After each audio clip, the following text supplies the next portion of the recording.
इस revision video में हम लोग क्या करेंगे, फाइनेंशियल मैनेजमेंट की पूरी अच्छे से रिवीजन करेंगे। पहला टॉपिक हम लोग लेते हैं बिजनेस फाइनेंस के। बिजनेस फाइनेंस का मतलब है कि हम लोग कैसे फंड्स एक्वायर करें, कैसे हम लोग फंड्स को यूज करें, और प्लस कैसे हम लोग कितना, मतलब कि हम लोग का जो प्रॉफिट हुआ है, एक ऑर्गेनाइजेशन का जब प्रॉफिट होता है वो जब अपने शेयर होल्डर्स को डिस्ट्रीब्यूट करता है तो कितना पैसा हम लोग डिस्ट्रीब्यूट करें अपने शेयर होल्डर्स को, वो हम लोग देखते हैं बिजनेस फाइनेंस में। बिजनेस फाइनेंस का मतलब यही है कि कितना हम लोग प्रॉफिट डिस्ट्रीब्यूट करते हैं, हम लोग ने कहां से फंड्स एक्वायर किया और किस यूज में इस फंड्स को लगाया है, सब बिजनेस फाइनेंस में आ जाता है। बिजनेस फाइनेंस तो हम लोग ने जान लिया। फाइनेंशियल मैनेजमेंट क्या है? Financial management means planning, organising, directing and controlling of financial activities of the enterprise. मतलब जो भी कुछ पैसे की चीज होती है ना ऑर्गेनाइजेशन में, जहां पे फंड्स का यूज होता है, तो उसको ही प्लान करना, किस तरह से हम लोग यूज करें, डायरेक्ट करना, किस एकदम डायरेक्शन में हम लोग उसको यूज करें। मतलब बुरी डायरेक्शन में यूज करेंगे तो फंड्स का बेकार यूज होगा, अगर अच्छी तरह से करेंगे, डायरेक्ट करेंगे तो अच्छा यूज होगा। नेक्स्ट हो गया हम लोग का ऑर्गेनाइज का, कैसे हम लोग फंड्स ऑर्गेनाइज करें। नेक्स्ट कंट्रोल, मतलब फंड्स को हम लोग कंट्रोल कैसे करें।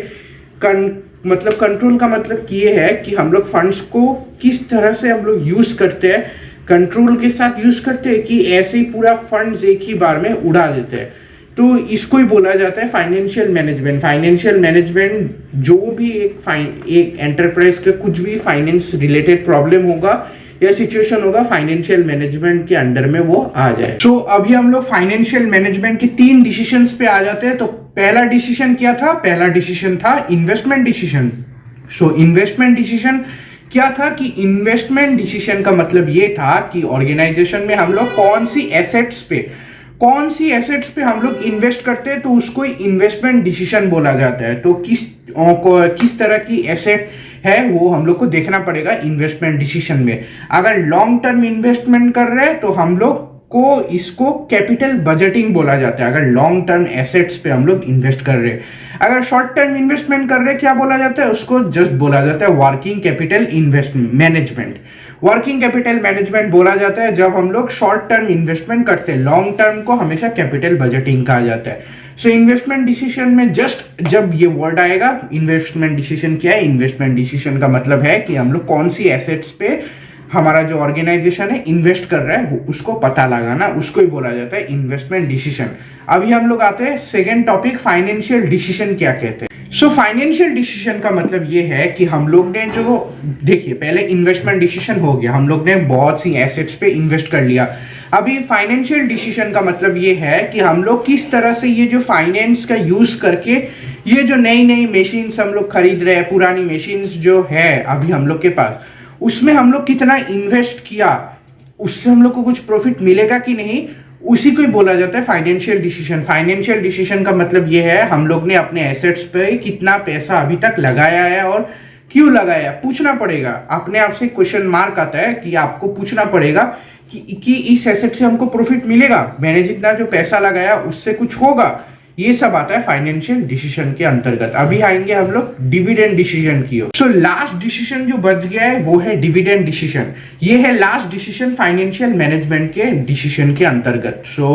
3 डिसीजन होती है, इन्वेस्टमेंट डिसीजन, फाइनेंशियल डिसीजन और तीसरा है डिविडेंड डिसीजन। 3 ही डिसीजन होती है, आपको बस ये याद रखना है। ये जो डिविडेंड डिसीजन है, डिविडेंड डिसीजन का मतलब ये है कि एक ऑर्गेनाइजेशन ने जितना प्रॉफिट कमाया है तो उसमें से कितना वो लोग अपने पास रखेंगे और कितना शेयर होल्डर जो कंपनी का ओनर होता है उनको जो है कितना प्रॉफिट डिस्ट्रीब्यूट करेंगे। डिविडेंड डिसीजन में ये देखा जाता है कि हम लोग को कितना प्रॉफिट शेयर होल्डर्स के पास, मतलब बांटना है, शेयर होल्डर्स को देना है, और कितना प्रॉफिट अपने पास अपने जेब में रखना है। तो वही होता है डिविडेंड डिसीजन, मतलब देखना कितना देना है, कितना अपने पास रखना है, उसको ही बोला जाता है डिविडेंड डिसीजन। तो ये हम लोग ने 3 डिसीजन जल्दी से जल्दी डिस्कस कर ली। अभी हम लोग देखते हैं what are the functions of a financial manager. जो भी कुछ हम लोग ने अभी तक पढ़ा, फाइनेंशियल मैनेजमेंट क्या है, क्या क्या 3 डिसीजन है, ये सब कौन लेगा? ये सब लेगा फाइनेंशियल मैनेजर। ये सब डिसीजन वो लोग लेते हैं। तो पहला पॉइंट आता है उनके डिसीजन के अंतर्गत, फाइनेंशियल फोरकास्टिंग एंड प्लानिंग। एक ऑर्गेनाइजेशन को कब कब फाइनेंशियल नीड होता है, जब जब कि उनके पास पैसा कम होता है, तो पैसे की जब कंगत पड़ती है तब उन लोग को इसकी जरूरत पड़ती है, मतलब पैसे की जरूरत पड़ती है। तो फाइनेंशियल मैनेजर को ये देखना है कि कब कब इस पैसे की जरूरत पड़ती है और कहां से हम लोग फंड्स एक्वायर करके उस जरूरत को पूरा करते हैं। ये फाइनेंशियल मैनेजर का एक फंक्शन है, देखना पड़ता है। नेक्स्ट होगी एक्विजिशन ऑफ फंड्स, मतलब कि एक फाइनेंशियल मैनेजर को ये देखना पड़ता है कि एक ऑर्गेनाइजेशन कहां से फंड्स ले रही है जब उसको नीड हो रही है। ऐसे सब जगह से तो ले नहीं सकते ना, इलीगल तरीके से, लीगल तरीके से कहां से हम लोग फंड्स ले रहे हैं, ये देखना एक फाइनेंशियल मैनेजर का फंक्शन होता है। नेक्स्ट पॉइंट है इन्वेस्टमेंट ऑफ फंड्स। एक मैनेजर ये भी देखता है कि ऑर्गेनाइजेशन का जो फंड्स है वो कौन सी एसेट्स पे इन्वेस्ट किए करते हैं, वो देखना बहुत जरूरी है। ऐसे तो सब एसेट पे इन्वेस्ट नहीं कर सकते ना, कोई कोई इंपॉर्टेंट एसेट होती है जो हमको लॉन्ग टर्म तक पूरा प्रॉफिट देती है, तो उस एसेट पे इन्वेस्ट हो रहा है कि नहीं, ये देखना बहुत मतलब इंपॉर्टेंट बात है फाइनेंशियल मैनेजर का। नेक्स्ट पॉइंट है मेंटेनिंग प्रॉपर लिक्विडिटी।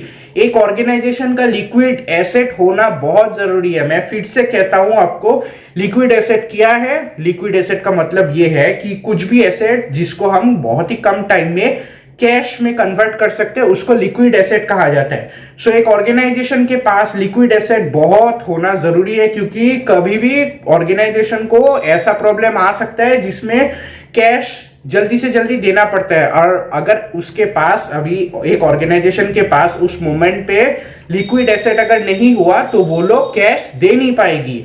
तो एक ऑर्गेनाइजेशन के पास लिक्विडिटी होना चाहिए। नेक्स्ट हो गया helping in valuation decision.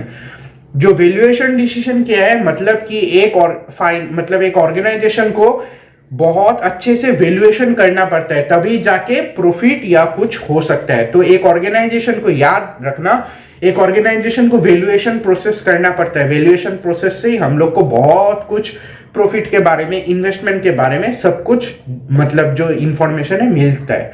Next हो गया अप्रेजल ऑफ फाइनेंशियल परफॉर्मेंस।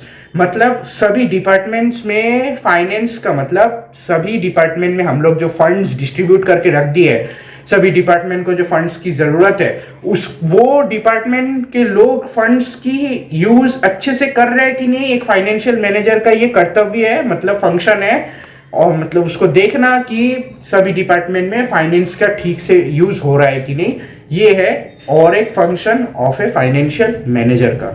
अभी और एक टॉपिक ले लेते हैं हम लोग, फाइनेंशियल प्लानिंग। फाइनेंशियल प्लानिंग का मतलब क्या है कि हम लोग किस तरह फंड्स एक्वायर करें, क्यों एक्वायर करें, किस लिए हम लोग फंड्स यूज करें। नेक्स्ट आता है हम लोग के पास कितना फंड्स अभी तक एट प्रेजेंट है, सब में क्वेश्चन मार्क आ जाता है, उसको ही बोला जाता है फाइनेंशियल प्लानिंग। फाइनेंशियल प्लानिंग में क्वेश्चन मार्क आता है, क्यों, किस लिए, कब, और हमारे पास कितना फंड्स है, इसी को ही बोला जाता है फाइनेंशियल प्लानिंग। बहुत अच्छे से प्लान किया जाता है फाइनेंशियल प्लानिंग में। सो अभी हम लोग लास्ट टॉपिक की ओर आ जाते हैं, इस रिवीजन वीडियो को भी एंड करेंगे हम लोग जल्दी से जल्दी। सो कैपिटल स्ट्रक्चर क्या है? कैपिटल स्ट्रक्चर मतलब कि डेब्ट एंड इक्विटी का यूज करके हम लोग जो बिजनेस की सारी ऑपरेशंस का फाइनेंस निकालते हैं, पैसा निकालते हैं, उसको बोला जाता है कैपिटल स्ट्रक्चर।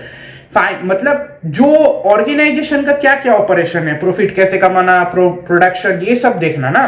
तो ये सब कैसे होगा? ये सब जब कैसे होगा, जब हम लोग पैसा निकालेंगे। पैसा मतलब बिजनेस का जितना भी ऑपरेशन है उसमें जब पैसा डालेंगे तभी जाके ना काम आगे बढ़ेगा।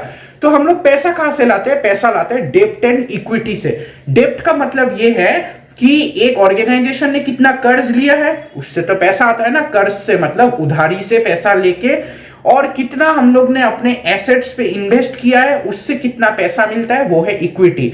इन दोनों से जो पैसा मिलता है उसी को हम लोग यूज करते हैं बिजनेस के सारे ऑपरेशंस को फुलफिल करने के लिए। तो इसी को ही कैपिटल स्ट्रक्चर बोला जाता है। कैपिटल स्ट्रक्चर में ये देखा जाता है कि डेब्ट एंड इक्विटी से हम लोग ने कितना पैसा लिया है। तो यही हो गया हम लोग का कैपिटल स्ट्रक्चर। तो यही पे मैं करूंगा वीडियो एंड। तो हम लोग ने इस रिविजन क्लास में बहुत सी इंपॉर्टेंट टॉपिक्स को जस्ट डिस्कस किया है बढ़िया से। मैंने कुछ भी अगर मिस कर दिया, जैसे कि ऑब्जेक्टिव्स, इंपॉर्टेंसेस, ये सब क्या है, फीचर्स क्या है इसकी टॉपिक की, सब पुराने वीडियोस पे अच्छे से मैंने डिस्कस किए हैं। आई बटन में क्लिक कीजिए, आपको पुराना वीडियो सब मिल जाएगा। ये जस्ट एक रिवीजन क्लास था। तो यहीं पे मैं करूंगा वीडियो एंड। कोई भी डाउट है प्लीज कमेंट सेक्शन में कमेंट कीजिए। आप ही लोगों का चैनल है, प्लीज कमेंट कीजिए।